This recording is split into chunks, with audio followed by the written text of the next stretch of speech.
Now we're going to look at the difference between global and local alignments. I think the difference is pretty intuitive, right? Global is when you align the entire thing. Local is when you find a little piece within a gene that matches something else. What you find with genes is that you will tend to get a conserved domain. That'll be like in the middle. But the stuff on the ends of that, the things before and after that, are pretty variable. That's where a lot of evolution happens in sort of the beginning and the end, and not so much in the middle, because the middle forms a working unit.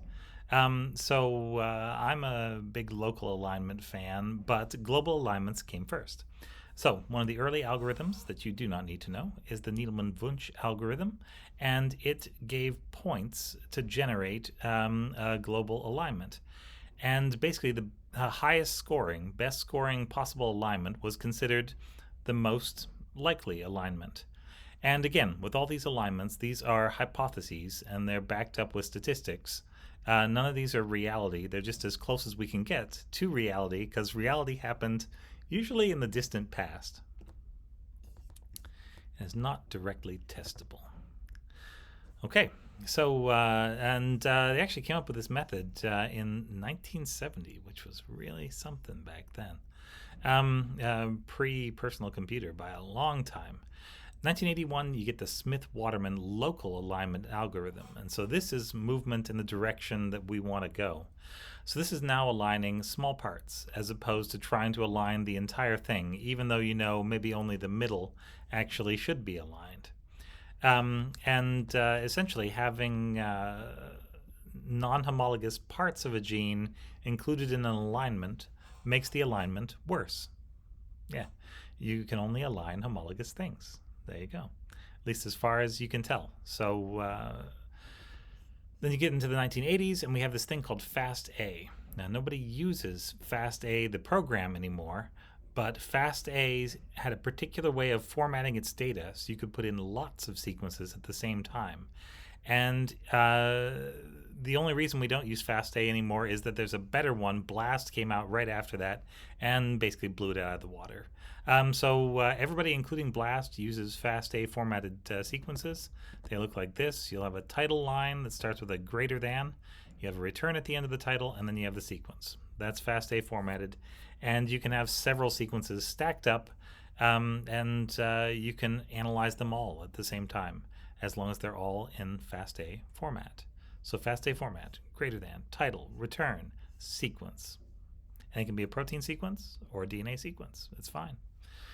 All right, 1990, we get to BLAST, and from then on, it is just refining BLAST, making the statistics a little more robust, enabling it to handle the larger, rapidly increasing data sets that are out there. And BLAST is still the go-to tool, at least for your first inspection of a new gene, to try and figure out, what is this? How does it fit in with everything else? You're not going to have to know dates. You're not going to have to know anything. What you are going to have to know is, how does BLAST work? And that's where we're going to go here in just a sec. So, difference once again, global alignment, you align all the parts. Local alignment, you find the part that aligns best. And then what BLAST does is it'll take this local alignment and then try to expand it. And so if S and A is actually a fairly good alignment, which it is, they're both small amino acids, then it might include that. It'll pay a certain penalty because they don't match, but get a certain bonus because they're close. Etc. So Q and S, maybe those are not particularly close, although they are both polar, so maybe those only pay a small penalty. But then you get to K and K, so maybe we would expand it in this direction a little bit. And you'd probably end up with something like this middle chunk right here. Seems to be where most of the high-scoring parts would be, and the things on the end are where the low-scoring parts would be. So that's it. Local alignment, you're only aligning a part to a part of another thing. Neither one is complete. Global alignment, you attempt to align the entirety of both things. Now let's plug in so that we don't keep going to sleep. There we go. All right. So the methods that we're using, FASTA was the original one, fast alignment. And it was very quick. And it was a word-based solution. And I'll show you what that means in just a minute. BLAST came along and it's a better word-based solution. So it stands for Basic Local Alignment and Search Tool. So it has local alignment in the name. That means BLAST is looking for local alignments. So you won't get complete matches unless every part of the thing that you're searching is a match for the thing that it is pulling out from the database. So yeah, it won't give you false matches on the ends. Or it may falsely chop off the ends because they're not very well conserved, and that's okay. All right, so the next big method in here was the Smith-Waterman method, and this was a way of handling these little words.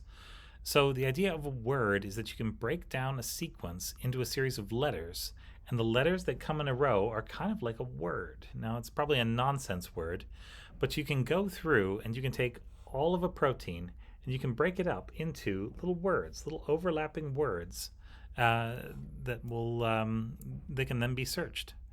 There are many different versions of BLAST, and yeah, it's just tooting BLAST's horn, saying it's the best ever, which probably is. All these versions are ways of searching one database with another. The important term here is you want to know the query. So the query is the thing you're putting in. That's your unknown. It's like the question mark. That's why it's called a query. You're asking a question. What is this thing? And then it's going to give you a number of targets or subjects that will come out depending on which version of a word search program you're using. Yeah, that's what we call the subject over here. And so here are all the different versions.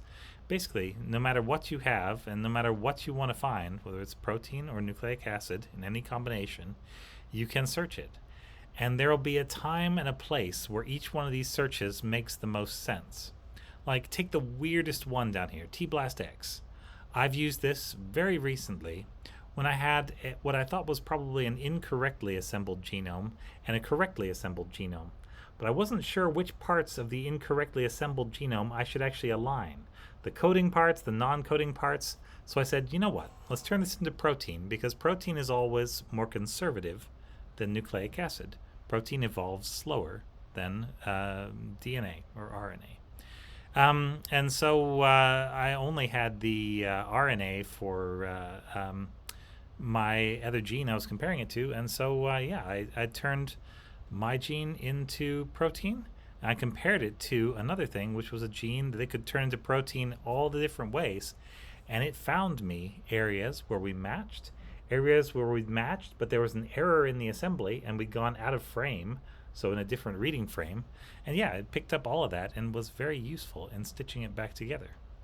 The top ones are pretty self-explanatory, and tBLASTn is very good for finding new viruses, for example. You can take the protein of your virus and search for nucleotides that could make a protein that's similar to your virus. All right, so how does BLAST work? It's basically using the Smith-Waterman algorithm.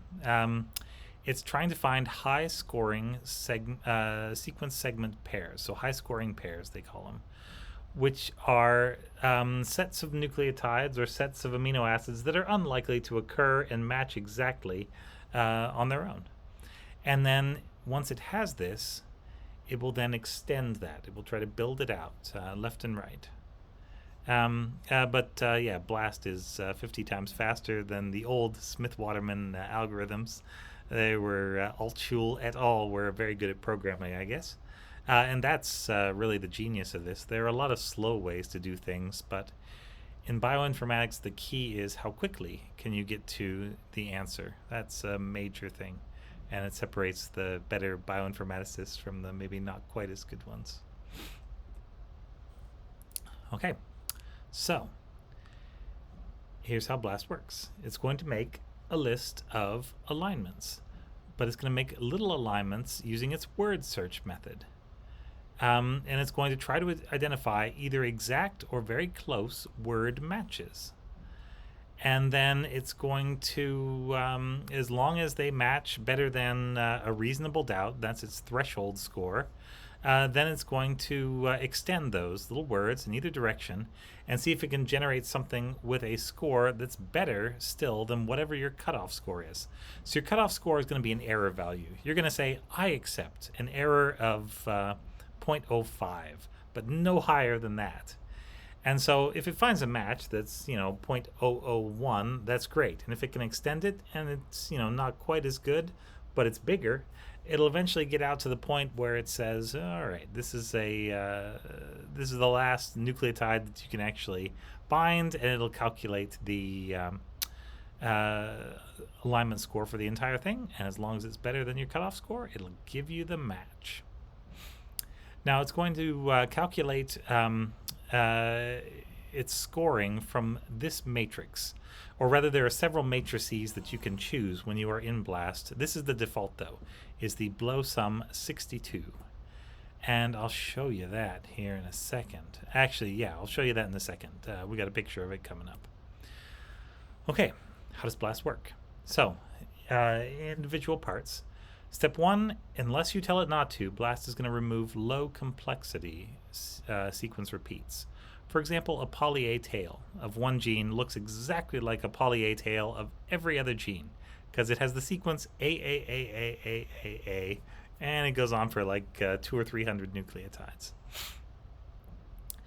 So aligning a bunch of A's does not give you a statistically significant alignment usually, because there are so many things, like every gene has a poly-A tail if it is expressed as an mRNA.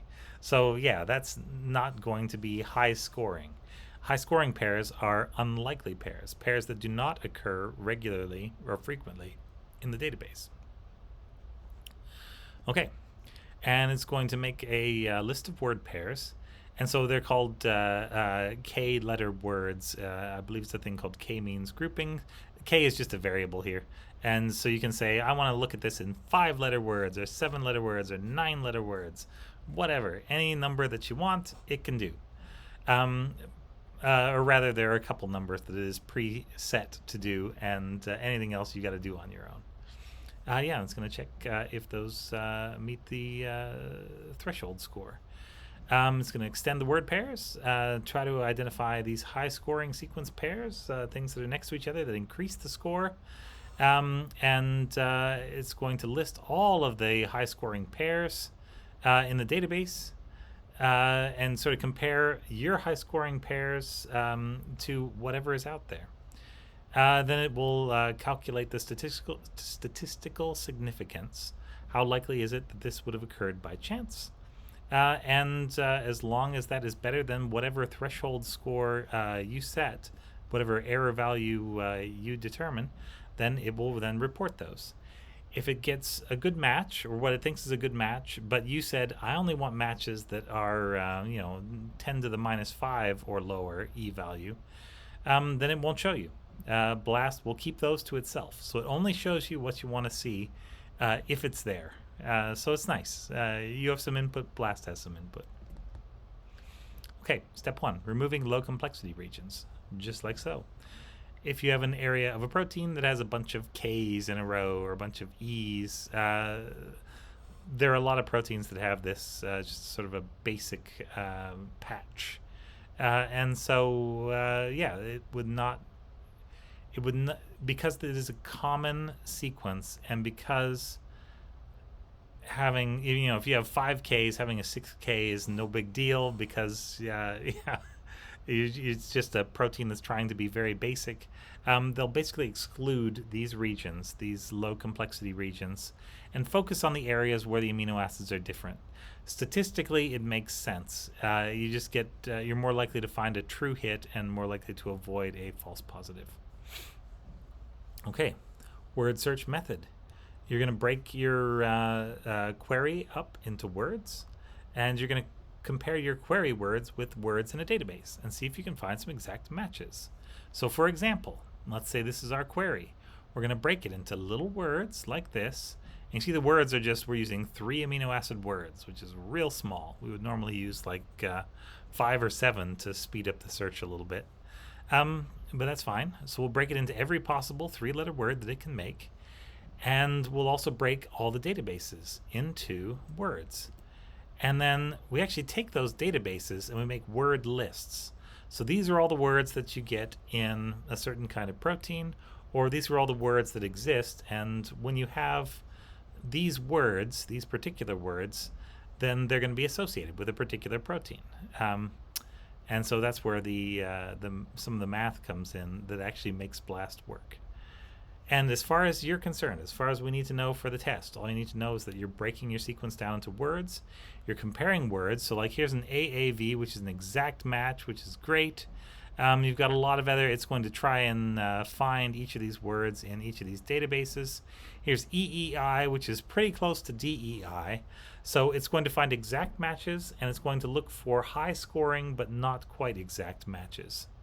So it'll also pick up near matches, which helps because when you evolve, things change.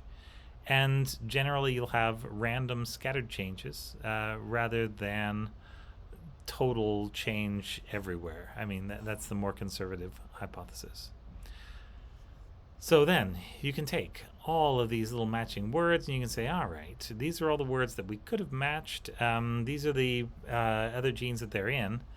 And so if we have lots of connections to a particular gene, like if we have an MEA word and a KLV word and an EEI word, then those matches also, if those also occur in another protein, then you can say, maybe we're actually going to be related. And so the computer can start to form a hypothesis. Okay. Then you're going to find the word pairs that meet or exceed a threshold score. And so there's going to be a fixed threshold score for every set. Like for 3 amino acids, maybe the threshold is 13 points. And it's going to use an algorithm like the Blossom 62 to determine these points for the threshold. And then once it's got that little word pair, it will attempt to extend this out. So it's matching PQG to PMG. It's a close match. But as it goes out, it can still pick up lots of extra medium to high scoring amino acids. And so overall, this is a much better match because we're no longer matching just a little tiny piece. We've expanded it and we're trying to match basically something like an entire protein. But we're doing it from a seed, which was a very good match, rather than the older method, which was just to take two things and find out what's the optimal alignment of them, whether or not they ever should have been matched together in the first place. Yeah. This at least gives you this threshold value right here is the first step, and then there's the E value for the entire sort of extended fragment. Between the two of those, they give you a real good idea of whether or not this match is something that would be considered special or unlikely to occur by chance. So here's your high scoring segment pair. So we've got multiple little segments, and we've extended both of those. That's great. And so now we have this bit which is high scoring and this bit which is high scoring, and they're pretty close together. And so it pays a little penalty for how much of a gap there is, but basically, yeah, that's the start of a good alignment. After that, it is going to then go in and do the math, and so for each change, there is a matrix, and so if it is an arginine, which is R, and it changes to an aspartic acid, which is D, you would say, well, those are not very close, because arginine is positive, aspartic acid is negative. They're both polar, I guess, but that's going to be a match that's worth -2. That's a thing that occurs rarely in nature. And that's what the Blossom 62 matrix is based on. It's based on changes that are observed in nature among proteins that are 62% identical or more. And so for exact matches on a rare amino acid, you would get lots of points. For exact matches on a more common amino acid, you get fewer points. And these points have been determined based on when you have two proteins that are the same, do the same job, have the same structure, but there are differences between them. What are the differences and where are the differences? That's how they made this matrix. Okay, so then you'll get a raw alignment score, which is great. That's the score here. And so that's going to be based on the Blossom 62 or whatever matrix you chose to use. Fine. So you'll have your raw score that's there, and then it will normalize the score so that is this a small region, large region, like matching a single nucleotide from one gene to another gene is virtually a certainty. Like if we're just looking for the nucleotide A, you'll find it in one gene, you'll find it in another. Doesn't mean they align. You want to find enough changes over a small enough area, or enough matches over a small enough area to be relatively certain that beyond a statistical reasonable doubt, these two things do align with each other. That's the idea. Here's the formula for converting the score into a bit score. And so there's a little bit of mathematics there. And it's got a couple of constants in there that were determined in that paper by Altschul. Then you're going to evaluate the significance of the score. And so an e-value it's called an expect value. And it's how many times you would expect a match of this quality to occur from a random sequence that is not related. And they'll actually calculate this from the database. So they can take random, amino acids and match them into a database and figure out what's the chance that this actually matches up to some sort of protein and it's actually meaningful. And so, yeah, the e-value is your chance of error. And I believe it's a chance of type 1 error, which is that you say that your protein is this other protein when it's actually not. So false positive. All right. E-values from BLAST can actually be converted to p-values if that's your thing. Now, the neat thing is that around e-value of 0.05 is equivalent to about p-value of about 0.05. Same thing for 0.001, same thing for a 0.1. So if in your experiment you would be happy with a p-value, like a probability value of 0.05, which is kind of a normal thing for many experiments, then using an e-value of 0.05 as your cutoff is very reasonable. It scales though. An e-value of 10 is like a p-value of 0.9995460. And this would be the chance that these two things don't match. What the e-value is saying is that at this level, there's about 10 wrong answers per right answer. So I wouldn't really believe this answer at all. And at 0.0001, it's a fairly direct correlation. So you would say, yeah, that's pretty close. So in general, for the numbers that we're looking for, things that are less than 1, the e-value is roughly equivalent to a p-value. Yeah. From other statistics, if you're familiar with other statistical methods. Okay, so how do we calculate the score? That's the last piece that we've just sort of mentioned but haven't really talked about. And I believe the next slide is going to show the calculation. So there are two kinds of scoring matrices that were made by two competing groups. Point accepted mutation group is the PAM database, and the BLOSSOM is the block amino acid substitution matrix.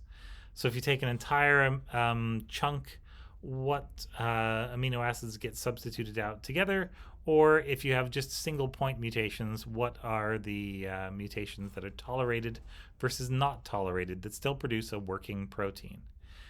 It seems like a kind of arbitrary definition, like what still makes a protein that works, but for biology, that's a pretty good definition because those are the rules that life plays by. And so that's how you figure it out. So in the next section, we'll cover the Blossom 62 matrix and give you a look at that. Thanks.